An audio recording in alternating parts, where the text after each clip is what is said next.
이재용 교수님이 2009년도에 연세대학교 의과대학 졸업하시고 현재 연세대학교에서 이식외과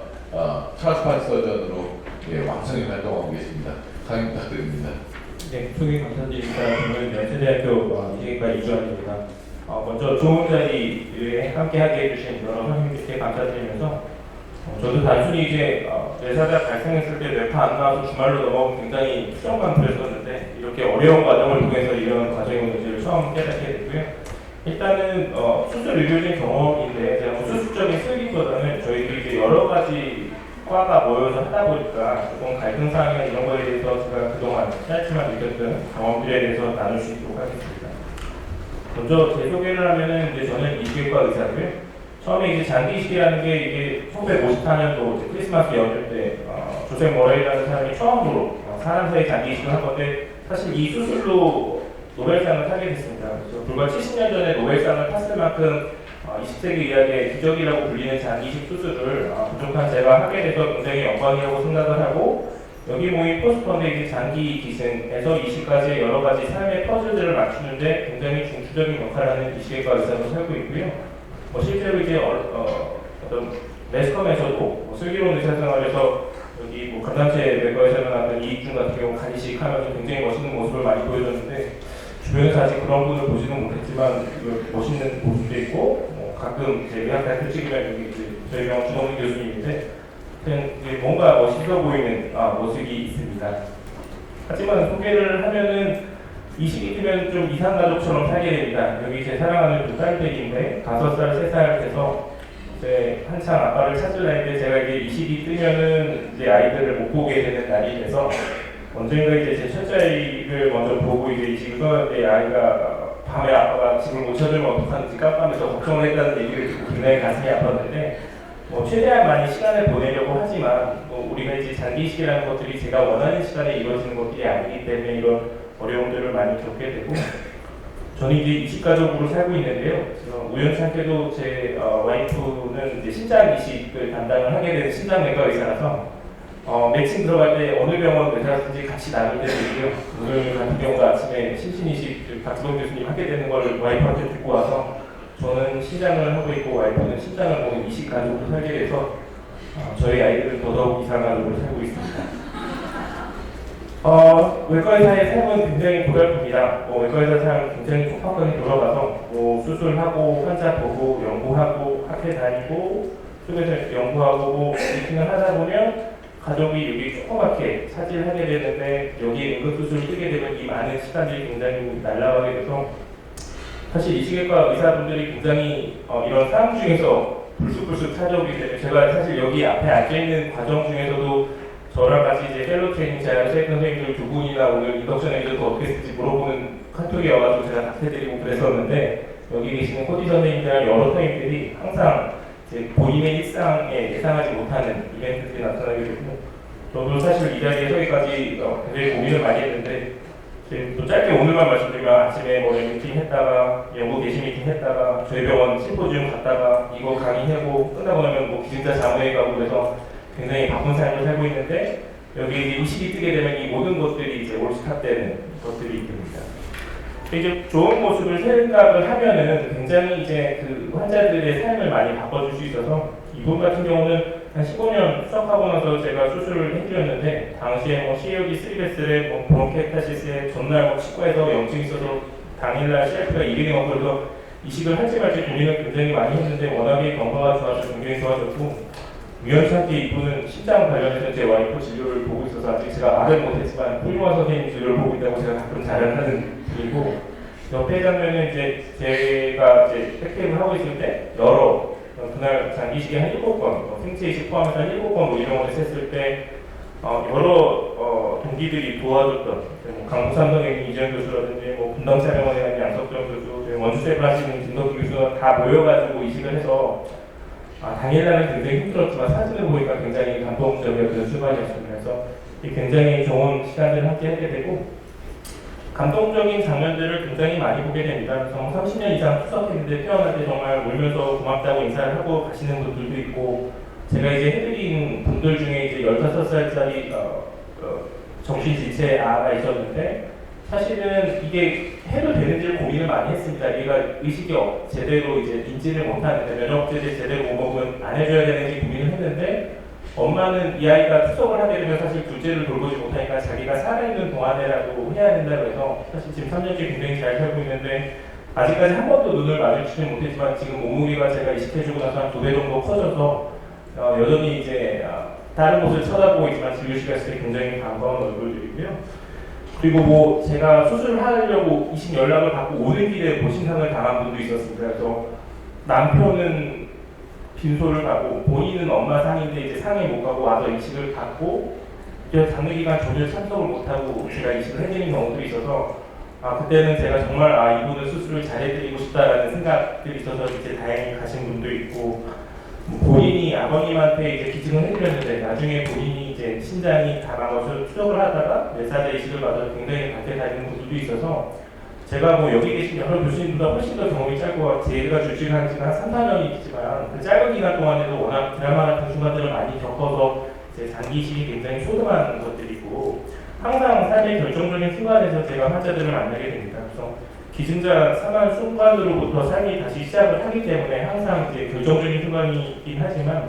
이런 삶도 같이 하지만 이제 죽음의 현장도 같이 많이 목격을 하게 되고요. 제 환자들 중에서도 뭐 얼마 안 됐는데 리포마 걸려서 이제 항암 치료 받다가 뭐 저한테 이제 뭐 군대 보낸 것처럼 머리 다 빠졌다고 수정 부리다가 이제 돌아가신 분이라든지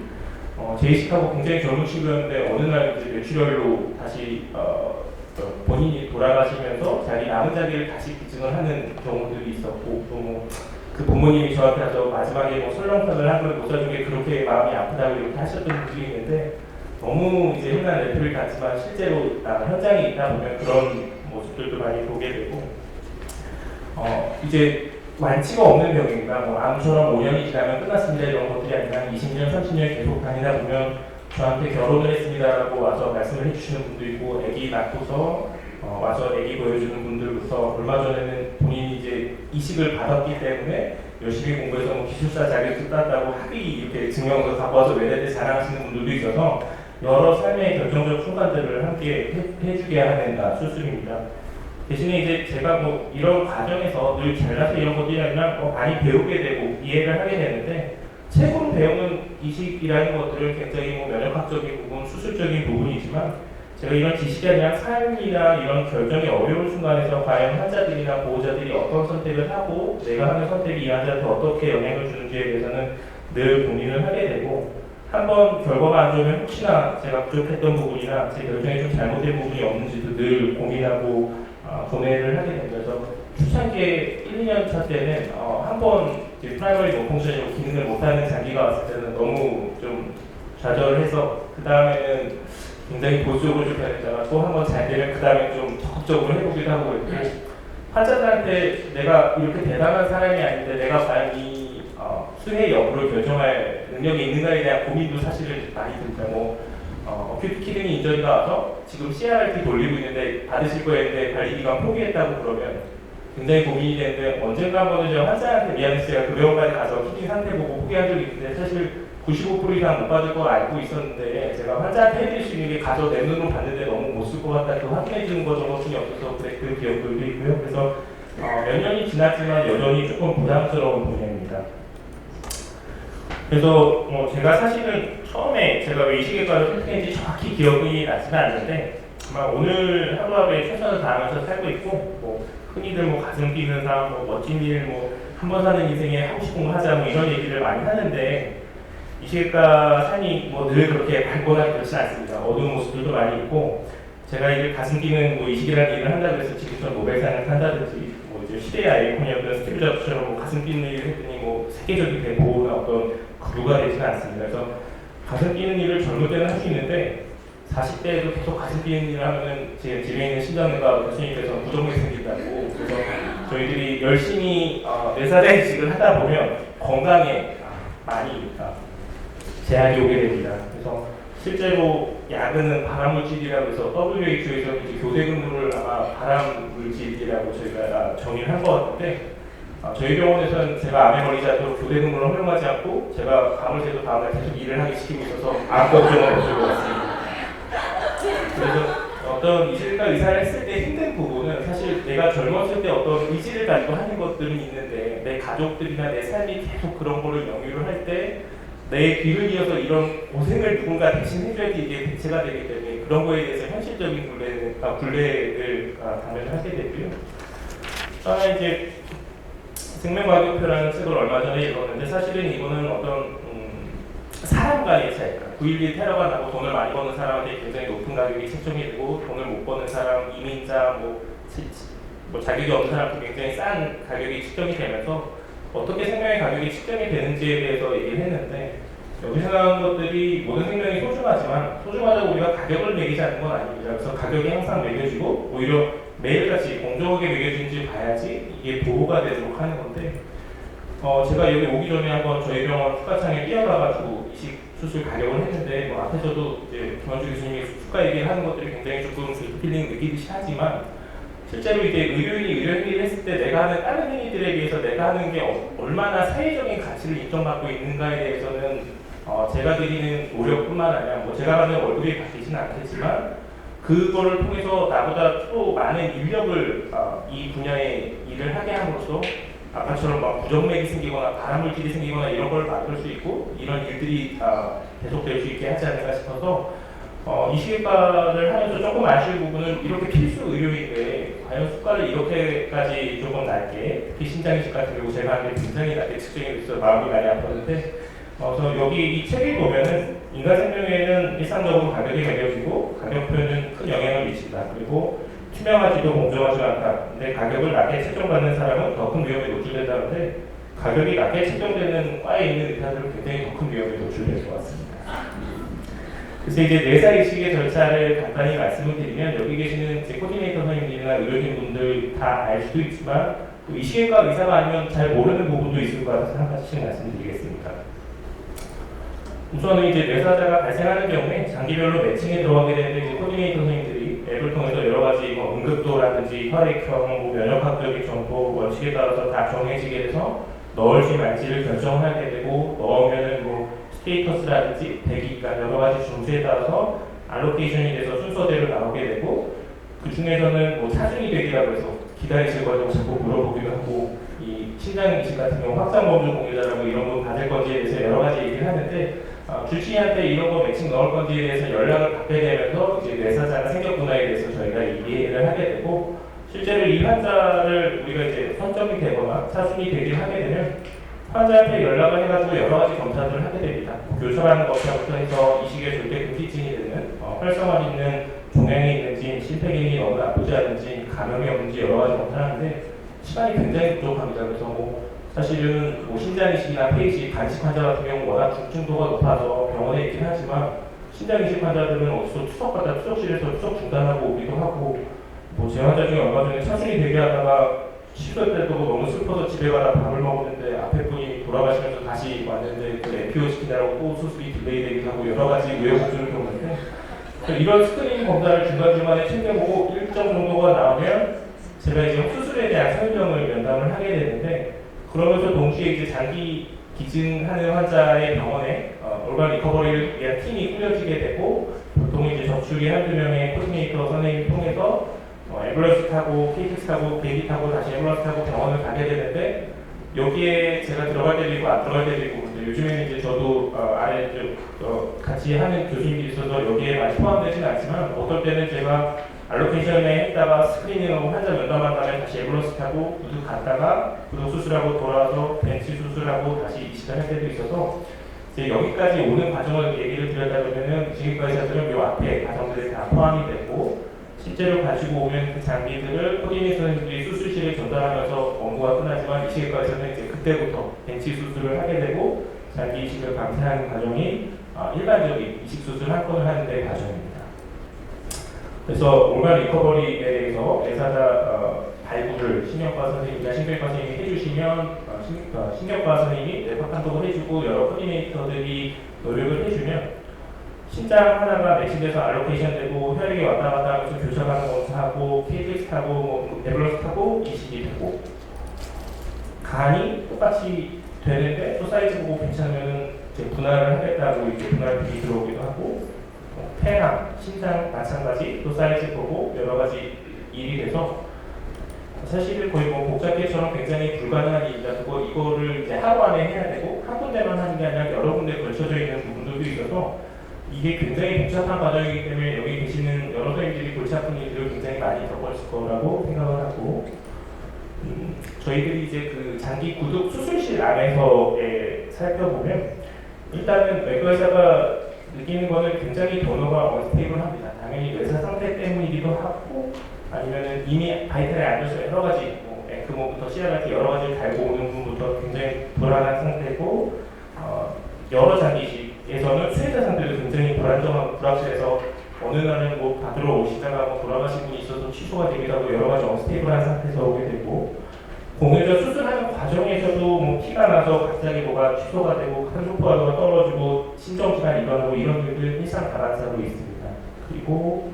하다 보면 어느 장기 언제쯤 쓰겠다면 우리가 이제 머릿속 피가 쓰는데 지켜보더니 폐 안 쓸게요 그러고 가시고 심장 안 쓰겠습니다 그러고 가시고 췌장 어렵습니다 그러고 가시면 갑자기 3-4시간 수술이 당겨지면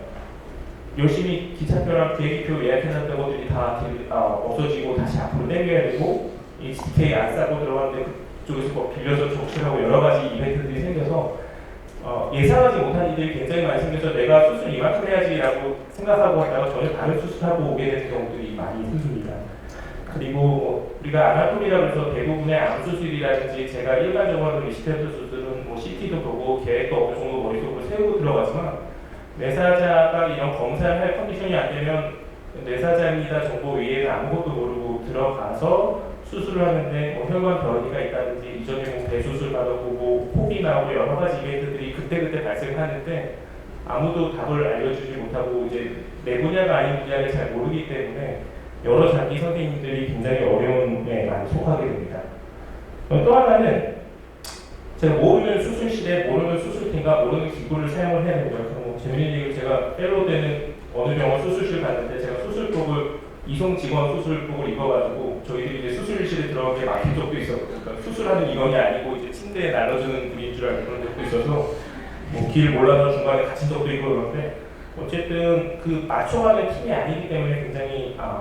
익숙하지 않고요. 그리고 기구도 부르는 이름이 굉장히 다양해요. 그래서 어떤 때는 수술실에 가서 우리 이거 꺼즈로 부를 거다, 이거 테일이라고 부를 거다, 그리고 뭐 1부터 10까지 뭐 예를 들어서 실 길이도 거꾸로 부르는 병원들이 있기 때문에 그런 것들을 수술실 간호사한테 얘기를 해줬는데 그 간호사는 제가 들어가다 다른 사람이 오면 또 다른 얘기를 하고 있기 때문에 이제 화성에서 온 남자, 음성에서 온 여자처럼 서로 다른 얘기를 하고 있는 사람들이 옷을 벗었다 입었다 하면서 여러 가지 수술을 하게 되고 그리고 또 이제 이 적출이로서는 굉장히 심리적인 부담이 큰 게 저도 처음에 동기를 했을 때 내가 잘못하면 내 장기뿐만 아니라 여러 장기 다 못하는데 이런 거에 대한 부담이 굉장히 크게 되면서 진짜 식은땀 흘리면서 수술을 하고 그날 밤에 혹시나 어디서 전화 올까 굉장히 긴장했던 기억이 있는데 이런 수술 잘 안에 있기 때문에 이제 같이 가신 포지셔닝들은 멀쩡했던 의사가 저희 같은 뭐 괴물로 변했다든지 옆 사람들 어디서 싸고 있고 이런 장면들을 보는데 이거를 막기는 노력들을 이제 해태 차원에도 많이 하고 있습니다. 여기 박정희 교수도 노력해 주셨지만 그건 얼마 전에 뭔가 리커버리 행정이라고 해서 여러 장기 기증을 하는 주니어 서전들을 모아서 교육도 하고 서로 이제 뭐 트레이닝도 서로 하고 도제식도 하고 그러는데 그게 앞에서 얘기했던 여러 가지 다른 것 때문에 잘 지켜지지 않는 경우가 굉장히 많습니다. 그리고 저희들이 이제 외과의사가 왜 저렇게 수술실에서 어려워할까 힘들어할까는 낯선 것도 있지만 우리가 이제 여러 가지와 싸우고 있기 때문인데 크게 이제 3가지를 생각을 해봤습니다. 3가지 장애물인데 하나는 시간이 중요하고요. 그 다음에 이제 길이, 그 다음에 이제 서로 다른 것들인데 우리 장기는 어쨌든 서열이라고 피가 안 통하는 거에 굉장히 취약하게 되는데 우리가 정교불리하려고 손가락 딱 잡으면 하얗게 변하고 저리고 이런 것처럼 이제 뇌사에 이르는 과정 내지 우리가 클램프를 잡는 순간 또는 그런 과정들이 다 인절이로 장기한테는 데미지가 받게 되는데 그 시간을 어떻게든 줄이려는 게 의사들의 목표입니다. 그리고 이제 그거에 최적화되게 막 기차표를 굉장히 빡빡하게 예약하고 비행기표도 빡빡하게 얘기하고 뭐 앰뷸런스 기사 불러놓고 그런데 어느 한 팀이 뭐 준비가 덜 돼가지고 굉장히 좀 지연이 되면 이 많은 계획들이 어려워지고 그 계획이 어려워지면 뭐 리시피언트 팀도 굉장히 송구스럽지만 이 환자한테 가는 그 피해라는 스트레스도 있기 때문에 어떻게든 빨리 하려는 거에 굉장히 쫓기게 됩니다. 그리고 장기마다 다르지만 내가 본업 수술하는 사람이 리시피언트 수술할 수도 있지만 다른 팀이 수술을 할 수도 있는데 이쪽 리시피어드 수술이 수술실이 안 났어요. 뭐 팀이 교수님이 어디 안 계시고 어디 갔다 옵니다. 이러면은 애매하게 본원 수술을 천천히 조금 해야 되는 상황이 생기는데 이쪽에서는 막 속도로 달라고 그러고 할 건지 말 건지 하고 환자 바이탈이 떨어지고 이런 상황들 왕왕 겪게 돼서 이런 것들이 이제 외과 의사들이 어려움을 겪게 되는 것들을 물론 이제 다 환자를 위한 거지만 이제 7장기 정도가 쓰게 되면 이거를 다 맞추는 것들이 현실적으로 굉장히 어렵습니다. 그래서 시간과 관련돼서 보면 우리는 주로 이제 뇌사자고 외과 경우는 이제 DCD라는 것도 있지만 이때 이제 클램프가 들어가는 순간부터 일단은 올바른 리커버리 과정에서 계속 데미지가 오게 되고 이거 아이스박스에 싣고 장기 이제 보관해가지고 옮기고 다시 벤치 대입을 하고 씹는 때까지 모든 시간들이 다 리시피한테는 누적이 돼서 장기마다 다르지만 뭐 심장이라든지 폐는 뭐 6시간이네, 뭐 췌장은 몇 시간이네, 간은 12시간이네, 뭐 심장도 뭐 36시간까지라고 되어 있지만 저는 12시간만 넘어도 의사들이 굉장히 뭐 불안해지고 이런 것들은 이런 시간을 줄이기 위한 노력과 집결이 돼 있고 대신에 이제 리시피언트 수술 서전으로서는 우리가 거리를 줄일 수도 없고 차를 막 빨리 줄이게 할 수도 없으니까 우리가 빨리 씻는 것까지는 하겠는데 이 이상의 것들이 다른 팀들과 마찬가지로 맞물려서 돌아가기 때문에 굉장히 스트레스풀한 상황에서 리시피언트 수술을 하게 되고 신장이식이 비교적 이 이스케미아에 잘 버틴다고 되어 있지만 신장이식 같은 경우도 이렇게 심지어 이제 붙이는 시간 원리스케미 타임만 봐도 딜레이드 그래프트 펑션이 많이 생기고 뭔가 조직학적으로 안 좋아지고 환자 서바이벌이 안 좋아지는 것들이 나타나 있고 이제 N수를 막 늘리면 10분 단위로 이게 막 안 좋아지는 것들이 보여서 어떻게든 이제 수술을 빨리 하는 것들이 좋기 때문에 의사들이 굉장히 날카로워지고 그 다음에 이제 뭐 길이라고 제가 표현을 했는데 우리가 굉장히 장기들이 다 붙어있기 때문에 뭐 심장과 폐가 붙어있고 심장에서 오는 혈관이 간과 붙어있고 이런 것들이 다 붙어있다 보면은 어느 장기를 조금 더 가지고 가면 다른 장기 혈관이 모자르는 이벤트가 많이 발생을 하는데 그렇게 장기에서 어떤 혈관의 길이가 조금 모자르는 거는 수술을 많이 변형을 시켜야 되기도 하고 불편하기도 하고 그거를 어떻게 다시 벤치에서 고치는 동안에 시간이 많이 들고 아나스토모시스를 여러 개 해야 되고 아주 막 제암처럼 도저히 어떻게 수술을 해야 될지 모르는 상황이 발생을 할 수도 있습니다. 그래서 뭐 살펴보면은 내가 모르는 장기 때 사실은 ACC를 하려고 클램프를 잡다 보니까 저기 일리악 아터리에서 올라오는 로플라 아터리를 뭐 잘라버리고 나서 봤더니 심장 색깔이 이상해 이런 경우도 발생했는데 어디에 이렇게 하소연할 길도 없고 환자는 막 우리가 수술하려는 그런 경우도 있고 그래서 이제 뭐 간팀에서 이런 실수를 하면 뭐 간팀은 또 심장팀이 혈관 갈구할 때 이렇게 당겨가지고 자르면 이렇게 하나로 잘라줘야 되는 것들을 싹둑 잘라가지고 헤파틱 뱅이 3개로 나와서 피기득도 할 수 없고 엔도트엔드도 할 수 없어서 막 뭐 리시피언트 팀 선생님은 노발대발하고 굉장히 불편해지는 일들 사진 찍어서 공문을 보내지만 이미 이 수술은 어떻게 되돌릴 수 없는 일들이 많이 발생할 수 있고요. 이렇게 또 간팀이 당하면 그 다음에는 심장 정맥을 또 같이 싹둑 잘라줘가지고 혈관 좁아져서 이것도 리페어하는데 시간 많이 걸리고 이런 일들이 있어서 고의로 그런 건 아닌데 자기 장기가 아닌 부분에 대해서는 사실 수술을 못하고 피가 안 통하는 상태에서는 정확히 이게 혈관 구조물이 잘 감별이 되지 않기 때문에 어떻게든 길이를 확보하려고 여러 팀들이 하다 보면 뭔가 사고가 나게 되고 뭐 유레터 발버터 이런 거 잘리면 진짜로 수술 자체가 완전히 계획이 바뀌고 이런 일들이 발생할 수 있어서 시간과 더불어서 이제 이런 길이라는 것들도 직접적으로 얘와 관련이 많이 있기 때문에 의사들이 많이 힘들어하는 부분이고 뭐 신장이식 제가 강의할 때 수술 설명했던 건데 혈관 길이는 너무 많은 것도 좋지 않고 너무 짧은 것도 좋지 않은데 외과의사 욕심에는 일단 많이 갖고 와서 자르더라도 일단 많이 갖고 가는 것들이 있는데 조금은 다른 장기에 대한 아나토미의 기본적인 것들을 좀 갖고 가면은 좀 실수를 덜 할 것 같은데 교육해서 익숙해지면 이게 그분들이 또 다른 세대로 넘어가고 다음 세대로 넘어가기 때문에 이런 어려움이 아마 앞으로도 계속 있을 것 같습니다. 그리고 마지막으로는 이제 다름의 문제가 됩니다. 그래서 다름의 문제는 이제 장기 자체에서도 응급도를 기준으로 하는 장기들이 있습니다. 뭐 심장 응급도 0이에요, 1이에요, 폐 응급도 얼마입니다, 뭐 얼마 입원했으면 됩니다 이런 장기들이 있고 심장 같은 경우는 10년 기다렸습니다 이렇게 하면 이제 우리 대기 기간이 우선입니다 이런 장기들이 있기 때문에 서로의 대화가 굉장히 다를 수도 있고요. 우리가 이제 효과에 대해서 공정성에 대해서 공정한 게 중요하냐 아니면 효과적인 게 중요하냐를 따져서 제일 아픈 사람을 먼저 주다 보니까 이식을 했는데 성적이 굉장히 안 좋은 것들을 다른 입장에서 굉장히 안타깝게 볼 때도 있고요. 이거 다른 사람 중에 굉장히 오래 사는데 그 사람은 지금 상태가 너무 안정적이어서 응급도라든지 이런 데서는 못 받게 되는 경우가 심장 같은 경우도 너무 나이 든 사람한테 젊은 장기가 하거나 너무 젊은 사람한테 나이 든 장기가 이런 것들이 현재에는 좀 바꾸기 어려운데 실제 있다 보면 조금 이런 다른 같은 것들이 장기가 여러 개가 되다 보면 조금 어려울 수 있고요. 질이라는 표현은 굉장히 조금 조심스럽긴 하지만 음악 퀄리티라고 봤을 때 사실 흉부 이식하는 쪽에서 쓸 정도의 장기는 저희 심장이나 같으면 아주 굉장히 좋은 장기고 우리가 이제 써야 되는 데를 고민하는 건 나이가 굉장히 많다든지 당뇨를 앓았다든지 뭐 CPR을 굉장히 여러 번 했다든지 이런 것들에 있어서는 쓰고 말고에 대한 것들이 굉장히 이제 그 기간마다 그러니까 몰감마다 평가하는 게 굉장히 다르기 때문에 매칭하는 게 굉장히 어려울 수 있고 마찬가지로 환자의 바디 사이즈 체격 조건에 따라서도 영향을 많이 받는 장기들이 있어서 이제 그거를 이제 저희들은 이해를 못하는 장기일 수도 있습니다. 심장 같은 경우는 아무리 커도 어떻게든 하면 됩니다. 그런데 심장 같은 경우나 간에서 수화 같은 경우가 엑스레이 사진 찍은 다음에 그 다음에 뭐 안 됩니다, 됩니다를 뒤늦게 결정해 주는 경우들이 있어서 이런 것들에 대해서 이해를 하기가 굉장히 어려울 수도 있고요. 면역학적으로 조금 예민한 장기들도 있고 간 같은 경우는 교차 반응이 양성이어도 혈액형만 같으면 이식이 진행이 가능할 수도 있어서 이게 의사들도 백그라운드가 다르면 모를 수 있는데 코디네이터 선생님들도 내가 어떤 한 장기만 많이 하는 병원에 근무를 하게 되면 다른 병원에서 이제 다른 소리를 하는 것들에 대해서 굉장히 이야기가 좀 어려울 수도 있고